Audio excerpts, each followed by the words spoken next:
धर्म प्रेमी बंधुओं, मेरे इस चैनल में आपका स्वागत है। आपके सहयोग से यह चैनल लगातार दिनों दिन उन्नति कर रहा है। धर्म प्रेमी बंधुओं, आप सभी को जय जिनेंद्र। आपसे निवेदन है, आप इस चैनल को ज़्यादा से ज़्यादा लाइक करें, सब्सक्राइब करें, शेयर करें, ताकि जन जन तक यह स्वाध्याय पहुंच सके और इनसे जो सीख मिलती है उसका हर मनुष्य जो है उसका लाभ उठा सके। कल हमने स्वाध्याय किया था कि राजा मधु ने हेमराज की पत्नी को जबरन अपनी रानी बना लिया और उसके बाद वह राजा हेमराज जो है पागल जैसा हो गया और राजपाट सब छूट गया उसका, और वह पागलों की तरह घूमता फिरता जो है अयोध्या नगरी में पहुंच गया। अयोध्या नगरी में वह किसी भी स्त्री को देखता था, मेरी चंद्रप्रभा कह करके उनकी तरफ बढ़ता था। सभी उसको नकारने लगे, कोई पत्थर मारने लगा, कोई कुछ करने लगा। इस प्रकार से वह राजा हेमराज का जो है हाल हुआ। अब आगे का स्वाध्याय करेंगे। इससे पूर्व हम मंगलाचरण करते हैं। ओंकारं बिंदु संयुक्तं नित्यं ध्यायन्ति योगिनः कामदं मोक्षदं चैव ओंकाराय नमो नमः। अविरल शब्द गणौगा प्रक्षालति सकल भूतल मल कलंका मुनि विपार्षित तीर्था सरस्वती हरतु नो दुरितान् अज्ञानति मेरे अंधानां ज्ञान अंजन शलाकया चक्षुषी उन्मीलितमेने तस्मै श्री गुरुवे नमः। श्री परम गुरुवे नमः। परम्पराचार्य श्री गुरुवे नमः। सकल कालुष विध्वंसकं श्रीशां परिवर्धकं धर्म संबंधकं भव्य जीव मन प्रतिबोधकारकम् इदं शास्त्रं श्री प्रद्युम्न चरित्र नामधेयम् एतन्मूल ग्रंथ कर्तारा श्री सर्वज्ञ देवा तदुत्तर ग्रंथ कर्तारा श्री गणधर देवा प्रतिगणधर देवा तेषां वचनासारेण माशाद्य आचार्य श्री सोम कीर्ति महाराज विरचितं मंगलम भगवान वीरो मंगलम गौतमो गणे मंगलम कुंद कुंदाद्योति जैन धर्मोस्तु मंगलम सर्वे श्रोता सावधान त्रय सुबंतु। श्रीमंदर स्वामी के द्वारा प्रद्युम्न के पूर्व भवों का जो वर्णन यहाँ पर चल रहा है। अब आगे हम स्वाध्याय करते हैं। एक दिन जब रानी चंद्रप्रभा झरोखे में बैठी थी, तब उसकी धाय ने राजा हेमरथ के राजमहल की तरफ दौड़ते हुए हाय हाय और जोर जोर से चिल्लाते हुए देखा और पहचान लिया कि ये तो राजा हेमरथ है। उसकी निपट बुरी दशा देख करके वह अत्यंत दुखित होकर रोने लगी। यह देखकर चंद्रप्रभा बोली, हे माता, मैं तेरे रुदन को देखकर बड़ी व्याकुल हो रही हूँ। इस कारण तू मुझे शीघ्र बता कि किस दुष्ट ने तेरा यह अपमान किया है। बिना कारण तू क्यों रोती है। तब धाय ने उत्तर दिया, पुत्र के कुछ ही कारण नहीं है, यूं ही मेरी आंखों में आंसू आ गए हैं। जब रानी ने बहुत आग्रह किया तो कारण पूछा, तब धाय ने गदगद वाणी में कहा कि पुत्री, तू तो सुख से मग्न होकर के अपने भरतार को भूल गई है, परंतु तेरे प्राण प्यारे राजा हेमरथ की यह दशा हुई कि वह तेरे वियोग में पागल हो गया है और राजकाज छोड़ करके इधर उधर मारा फिर रहा है। उसके साथ में नीच जाति के लड़के मुझसे राजा की ऐसी दुर्दशा देखी सुनी नहीं गई। इससे मैं दुखित होकर के रोने लगी और कोई कारण नहीं है। रानी चंद्रप्रभा ऐसे वाक्यों को सुनकर, जिन्हें उसने पहले कभी नहीं सुने थे, कुपित हुई और बोली, माता, तूने अच्छा नहीं किया। इस प्रकार के असुभावने वाक्य जिसको सुनकर मुझे दुख उपजे, मुझे तुझे करना उचित न था। भूल हुई दुख की दया दिखाकर तू मुझे विशेष दुख क्यों करती है? तू नीच कुल की दासी है, इसमें संदेह नहीं है। ऐसा नहीं होता कि तू भूले हुए दुख को याद दिलाकर क्यों उमड़ाती है और मुझे दुखित करती है? तूने मुझे दूध पिलाया है इसलिए तू मेरी माता के समान है। यदि ऐसा ना होता तो मैं तेरा बहुत अनिष्ट करती। जिसका मुख पूर्णमासी के चंद्रमा के समान है, जिसके नेत्र चंचल हैं, जिसकी आकृति सुंदर है, जिसकी दीर्घ और सुबट भुजाएं हैं, उसने अपने रूप में कामदेव को भी जीता है और अनेक राजा जिसकी आज्ञा सिर पर धारण करते हैं, ऐसे मेरे पति की तू मेरे सामने निंदा करती है। चंद्रप्रभा की धाय ने समझा कि रानी ने मेरी बात झूठ समझ ली है। ऐसा समझने पर वह आगे भी कुछ और संताप करेगी, इसलिए इसे राजा हेमरथ को साक्षात दिखाना चाहिए, जिससे कि इसके चित्त में संदेह दूर हो जावे। ऐसा विचार कर उस चतुर्धाय ने चंद्रप्रभा से कहा, पुत्री देख, अभी मैं तुझे तेरे सुंदर पति को दिखाती हूँ। तब चंद्रप्रभा बोली, अच्छा बता कहाँ है, किस समय? उसी समय जब वह पागल राजा राजमहल के झरोके के नीचे आया, तब धाय ने उस बुरे भेष धारण किए हुए राजा को दिखलाया और कहा, पुत्री तूने देखा, गति से, लक्षण से, चेष्टा से यह राजा हेमरथ ही मालूम पड़ता है। रानी ने उसके लक्षणों में और चेष्टा में जान लिया कि यह मेरा प्यारा पति ही है, जो पद पद पर हाय प्रिय करता हुआ चिल्ला रहा है। अपने भर्तार की ऐसी दशा को देख करके वह शोक करने लगी और उसके दुख को देख करके स्वयं दुखित होती हुई विचरने लगी। धिक्कार है मेरे जीवन को, मैं महापापनी हूँ, जो मेरे वियोग में मेरे पति की ऐसी दशा हो रही है।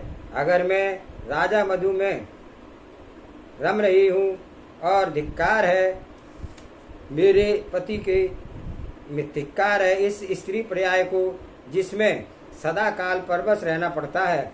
इस प्रकार इसी समय धाय के साथ महल में रानी चंद्रप्रभा अपने को बारंबार निंदित कर रही थी। उसी समय वहाँ राजा मधु आ पहुँचा। रानी चंद्रप्रभा अपने गूढ़ दुख को छुपा करके उसके सन्मुख खड़ी हो गई और अपने हाथों से उसके हाथ पकड़कर प्रेम संभाषण किया। राजा भी पूर्व के समान स्नेह से गौरवशालिनी रानी को लेकर के महल के ऊपर छत पर ले गया।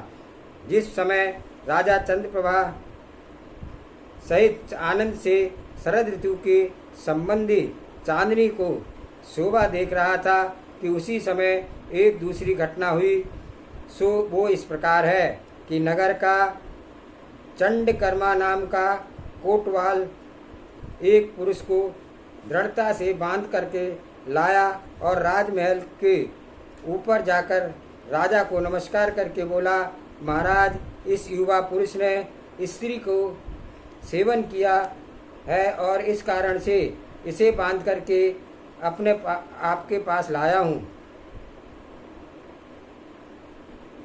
इस युवा पुरुष ने पर स्त्री का सेवन किया है, इसलिए इस कारण से आपके पास इसे बांध करके लाया हूँ। इसने ऐसा अपराध किया है, वैसा उसे दंड मिलना चाहिए। ऐसा कहकर और हाथ जोड़ करके कोटवाल खड़ा रहा। तब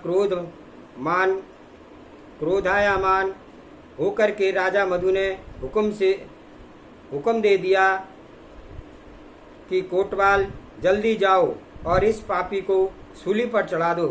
राजा के वचन सुनकर के जी में अत्यंत क्रोधित होकर के रानी चंद्रप्रभा विनय से बोली, हे नाथ, मेरी बात सुनो।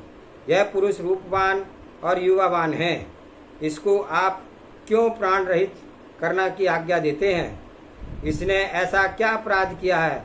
मधु ने उत्तर दिया, हे विलक्षण देवी, इस पापी ने पराई स्त्री को सेवन किया है और यह पाप का यही दंड है, दूसरा नहीं है।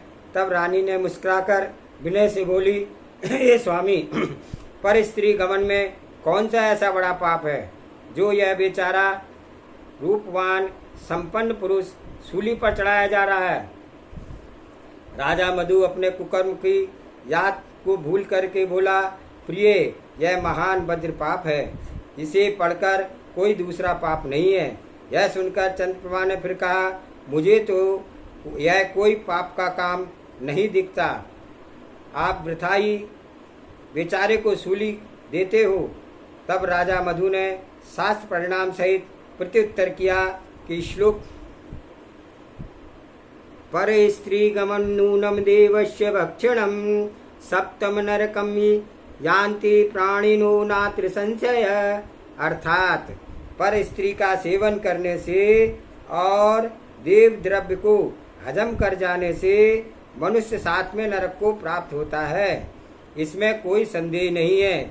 यदि समस्त पाप एक तरफ रखे जावे और पर स्त्री संगम पाप दूसरी बाजू पर रखा जावे तो परदारा सेवन का पाप समस्त पापों की अपेक्षा वजनदार निकलेगा, ऐसा शास्त्र में लिखा है। इसलिए निश्चय जानो कि जिससे बढ़कर के महान पाप और कोई नहीं है। पर स्त्री की लंपटता में श्लोक में कलंकित होते हैं और राजद्वार बंधन से दंड को भी पाते हैं। यह परलोक में नरक को प्राप्त होते हैं। इसलिए पराई स्त्री सर्वथा त्यागने योग्य है। पराई स्त्री भोगी हुई वस्तु अर्थात उच्छिष्ट को समान है तथा बुद्धिमानों को निंदित धन धान्य का विनाश करने वाली होती है। पाप की खान और लड़ाई की जड़ है, अतएव परनारी सेवन सर्वथा त्यागने योग्य है।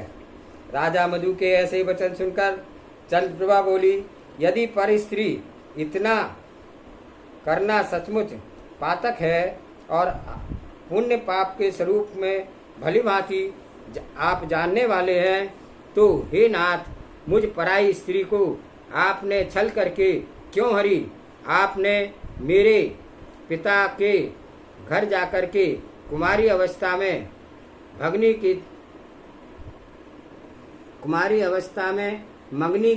की और मेरे साथ विवाह किया, फिर आपने मेरा हरण क्यों किया? आपने ना मेरे पिता के घर जाकर के जब मैं कुंवारी अवस्था में थी ना मंगनी की ना मेरे साथ विवाह किया, और आपने फिर मेरा हरण क्यों किया? शील भंग क्यों किया? चंद्रप्रभा के ऐसे वचन सुनकर के राजा मधु बहुत लज्जित हुआ और उत्कृष्ट वैराग्य को प्राप्त होकर के विचरने लगा। हाय हाय, मुझ पापी ने ऐसा जगत निंदे कर्म क्यों किया? धर्मात्मा को परिस्त्री का हरण का तथा परिस्त्री सेवन करना सर्वथा अनुचित है। मैं तो धर्म अधर्म कर्मों को व उनके फलों को अच्छी तरह से जानता था, फिर भी मोह के वशीभूत होकर के मैं अंधा कैसे हो गया? जो असत्य है वह कभी सत्य नहीं हो सकता है और जो अधर्म है वह त्रिकाल कभी धर्म नहीं हो सकता है। ऐसा जान करके ज्ञान वालों को अधर्मिक सकल निंदिक कार्य कभी नहीं करना चाहिए। यह शरीर माता के रुधिर और पिता के वीर से उत्पन्न हुआ है। मलमूत्र आदि अशुच पदार्थ युक्त गर्भ स्थान में रहा है और माता के उगाल से बड़ा हुआ है। अतिशय से निंद्य द्वार से बाहर निकला है और अपवित्र सप्त धातुएं हैं और चरम से आच्छादित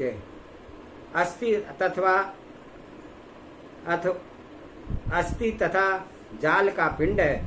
ऐसे शरीर को देखकर मोह कैसे किया जा सकता है? हाय हाय, यह जीव संसार की दशा को इंद्रजाल के समान अस्थिर जानता बूझता हुआ भी मूढ़ होकर के क्यों इसमें मोहित होता है? बड़ा विचित्रता है। मेरे घर में क्या मनोहर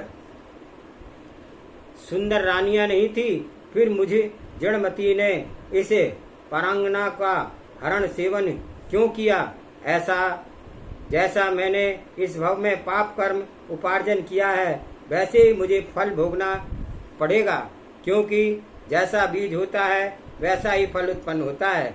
क्या मेरे पास रूप यौवन संपन्ना बड़े और उन्नत कुछ धारण करने वाली, चित्त को चुराने वाली, वशीभूत करने वाली स्त्रियां नहीं थी, जो मैंने मोह के जाल में फंस करके परवनिता का सेवन किया, घृणित कर्म किया? यह मोह के ही नरक को ले जाने वाला और संसार का कारण है। इन धन धान स्त्री यौवन पंचेंद्रिय के विषय, सेना बंधु वर्ग पुत्र मित्र आदि के तथा यह जीवन कोई भी स्थिर नहीं है। इस प्रकार जिस समय विषयाभिलाषा से विरक्त होकर के राजा मधु संसार की असारता का विचार करते हुए उत्तरोत्तर वैराग्य परिणति को प्राप्त हो रहे थे, तथा उसी समय पर स्त्री सेवन करने वाले पुरुष को छोड़ने की आज्ञा देकर के अपने महल में बैठे थे, उसी समय एक मुनिराज आहार लेकर के लिए महल की तरफ आए, तो उन्होंने आया देखकर राधा मधु और चंद्रप्रभा हर्षित होते हुए उनके सम्मुख गए। ऋषिवर के अतिशय भक्तिभाव पूर्वक 3 प्रदक्षिणा दे करके कहा, हे भगवान तिष्ठु तिष्ठु, आहार पानी शुद्ध है। फिर उन्होंने मुनिराज को जंतु रहित आहार आसन पर बिठाया और आचमन कराया। उनके भक्तिभाव से चरण प्रक्षालन किए और चरणोदक नमन किया, अपने मस्तक पर चढ़ाया। फिर मन वचन काय से शुद्धि सहित मुनिराज के चरण कमलों की पूजा की, वंदना की और अपने को पवित्र किया। तत्पश्चात राजा मधु ने चंद्रप्रभा रानी सहित कुशील आदि पापों की व्याख्यान करके त्याग करने अशुद्ध परिणामों से नवदा भक्ति पूर्वक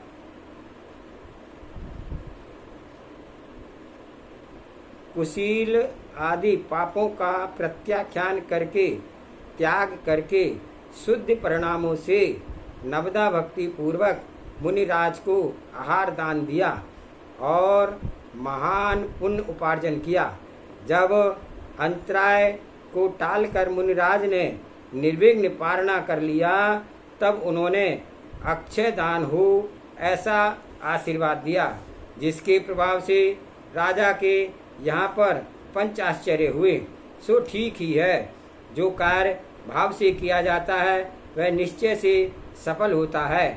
ध्यान तथा शास्त्र अभ्यास में परायण रहने वाले तथा पर पदार्थ मात्र में ममत्व भाव को न धारण करने वाले वे मुनिराज आहार ग्रहण कर लेने के बाद वन में विहार कर गए और वहाँ आत्म रूप में ध्यान में दित्य चित्त हो गए, जिसके प्रभाव से उन्होंने 4 घातिया कर्म को नाश करके सुर असुर द्वारा पूज्य दिव्य केवल ज्ञान को प्राप्त कर लिया। वनपाल ने मुख से यह शुभ संवाद आकर के राजा मधु ने आनंद भेरी बजवा करके सारे नगरवासियों को सचेत कर दिया और गज पर सवार होकर के अपने कुटुंब तथा परिजनों के साथ भक्तिभाव पूर्वक वंदना के लिए चल पड़ा। जब उसने केवली भगवान को देखा, तब हाथी से उतरकर और राज चिन्हों को छोड़ करके अष्टांग नमस्कार किया और उसके उत्तर में मुनिराज ने धर्म वृद्धि हो ऐसा आशीर्वाद दिया। मधु राजा ने विनय पूर्वक धरती पर बैठकर हाथ जोड़ करके निवेदन किया, हे प्रभु, मेरे ऊपर कृपा करके मुझे जिन धर्म से स्वरूप को समझाइए। राजा के प्रश्न को सुनकर के मुनिराज बोले, हे महामती राजा, जिन भगवान के कहे हुए 10 प्रकार के धर्म मैं संक्षेप में कहता हूँ, जिसके प्रभाव से दिव्य जीवों को स्वर्ग मोक्ष का सुख सहज ही मिल जाता है। अन्य सामान्य वस्तुओं की तो वार्ता ही क्या है। जो विवेकी जीव है उसे सम्यक सहित 10 प्रकार के धर्म तथा 12 व्रत बड़ी भली भांति से धारण करना चाहिए। यह संसार में चरित्र को दुखदायी और असार जान करके जिनेन्द्र कथित 10 प्रकार के धर्मों को धारण कर लेना उचित है। धन धान्य कोश रत्न कुटुंब आदि किसी में भी सार नहीं है। धर्म का स्वरूप सुनते ही राजा मद्रु को परम वैराग्य प्राप्त हुआ। उसने अपने ज्येष्ठ पुत्र को विधि पूर्वक राज्य का कार्यभार सौंप दिया और दिगंबर मुनियों की पदवी को प्राप्त कर ली, अर्थात उसने दिगंबर दीक्षा धारण कर ली और उसकी परिणति पटरानी ने भी आरिका का व्रत अंगीकार कर लिया। इस प्रकार कैटब ने भी, जो कि मधु का छोटा भाई था, अपनी स्त्री सहित दीक्षा धारण कर ली, अर्थात कैटब मुनि हो गया और उसकी पत्नी आरिका हो गई। जब चंद्रप्रभा ने देखा कि मैं दोनों ओर से भ्रष्ट हुई, मेरा पति जो राजकाज छोड़ करके भी मेरे विरह में पागल हो गया है और राजा मधु दीक्षा धारण करके नग्न दिगंबर हो गया है, तब वह भी अतिशय भक्ति के भाव से आरिका बन गई। इस प्रकार इस सब जीवों ने वैराग्य सहित दुर्धर तपस्या किया और गुरु भक्ति में परायण होकर के अनेक जैन शास्त्र पठन किए, जिससे कि शास्त्र रहस्य के पूर्ण वेदता होकर के पूर्ण योग से समाधि मरण करके वे सब के सब सर्वलोक को प्राप्त हुए। चंद्रप्रभा का जीव देवांगनाओं की अवस्था में राजा मधु के जीव के साथ चिरकाल तक सुख भोग करके मलिन कर्म के योग से अच्युत स्वर्ग को चय करके विजयात पर्वत पर गिरपतन नाम के नगर में, जो हरि नाम का राजा और हरिवर्ती नाम की रानी थी, उसके कनकमाला नाम की पुत्री हुई। सो यही कनकमाला मेघकूट नाम के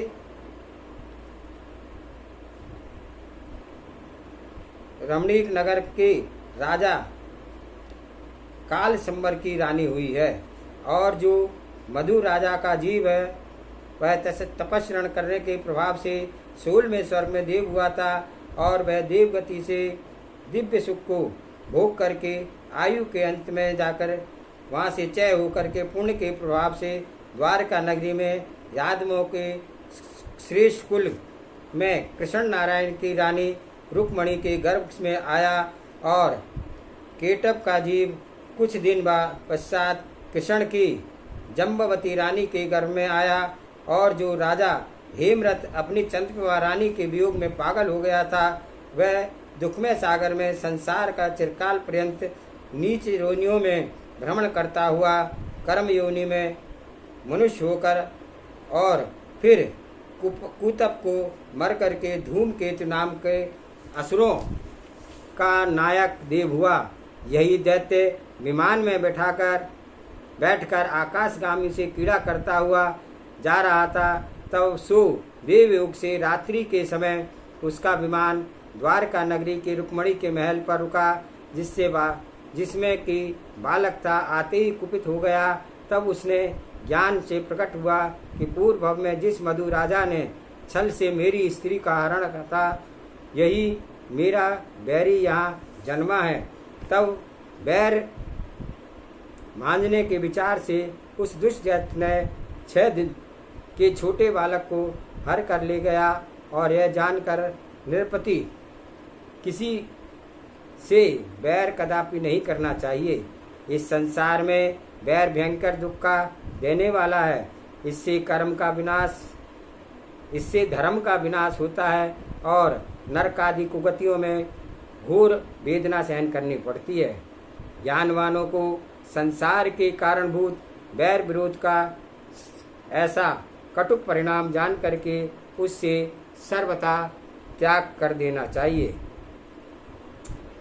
इस प्रकार श्री श्रीवंदा स्वामी की दिव्य ध्वनि से पद्मनामी चक्रवर्ती आदि श्रोतागणों ने प्रद्युम्न कुमार के संपूर्ण वृत्तांत को सुना, जिससे कि सर्व जीवों के परिणामों में अतिशय शांति की स्थापना हो गई। कृष्ण पुत्र का वृतांत सुनकर के नारद मुनि अत्यंत प्रफुल्लित हुए और अपने कार्य की सिद्धि हुई जान करके तीर्थंकर को अष्टांग नमस्कार करके समोषण से बाहर निकल आए। श्री कृष्ण के प्रेम बंधन की प्रेरणा से उनके पुत्र को देखने की अभिलाषा के विजयात पर्वत पर मेघकूट नामक नगर में को प्राप्त हुए और वहां राजा काल संबर की सभा में पहुंचे। नारद मुनि को आता देखकर राजा अपने सिंहासन से उठ उनके सम्मुख जाकर के और भक्ति पूर्वक अर्धपद्यादि दे करके उनका यथोचित सम्मान किया।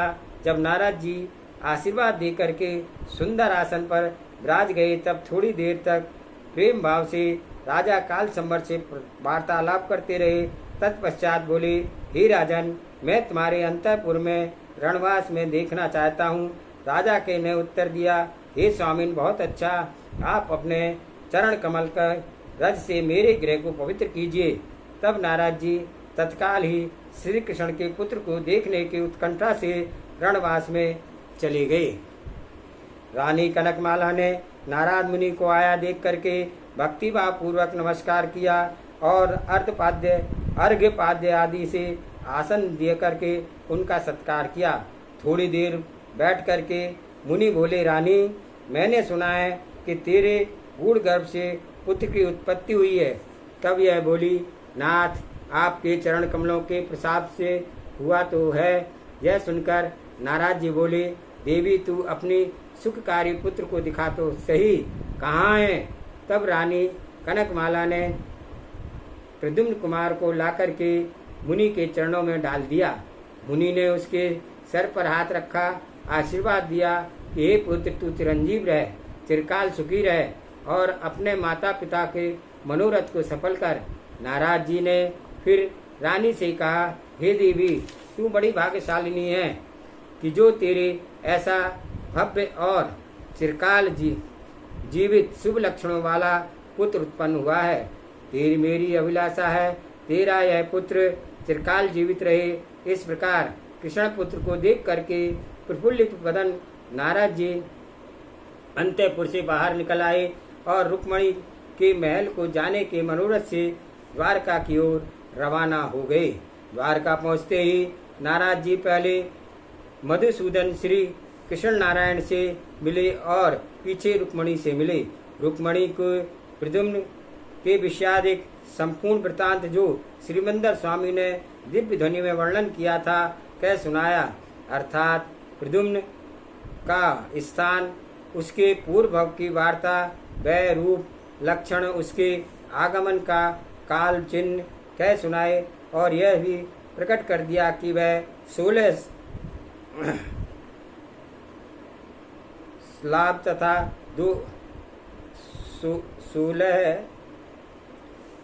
तथा 2 विद्याओं सहित द्वारका को आवेगा। यह वृतांत सुनकर के रुक्मणी को अथाह आनंद हुआ। इस प्रकार पुत्र वार्ता को सुनकर के और कृष्ण नारायण तथा रुक्मणी प्रसन्न करके नारद जी अपने यथोचित स्थान पर चले गए।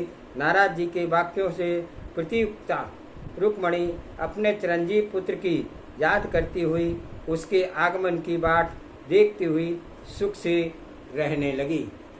धर्म प्रेमी बंधुओं, आज के स्वाध्याय में इतना ही। और आज के स्वाध्याय का जो स्पष्ट रस हमें प्राप्त हुआ कि पर स्त्री हरण, पर स्त्री सेवन संसार में सबसे निंदनीय कार्य है और इस कार्य करने वाले को कहीं भी स्थान नहीं मिलता। लेकिन जो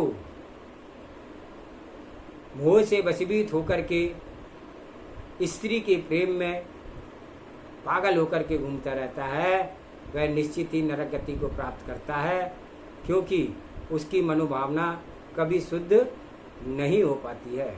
तो बंधुओं, इस प्रकार से आज के स्वाध्याय को हमें मनन चिंतन करना है और संसार का जो सार मुनिराज ने बताया और संसार का जो असार मधु राजा ने चिंतन किया, वैराग्य को प्राप्त किया। इस प्रकार से हमें यह जीवन मानव जन्म को हमने सफल बनाना है। सभी को जय जिनेन्द्र। जावानी के ज्ञान से सूझे लोकालो, सो वाणी मस्तक नमो सदा दे तू दो। हे जिनवाणी भारती तोहे जपो दिन रैन, जो तेरा शरणागे सो पावे सुख चैन। देव भजो अरियंत को गुरु सेवा निर्गन, दया धर्म पालो सदा यही मोक्ष का पंथ। 9 बार नमोकार मंत्र।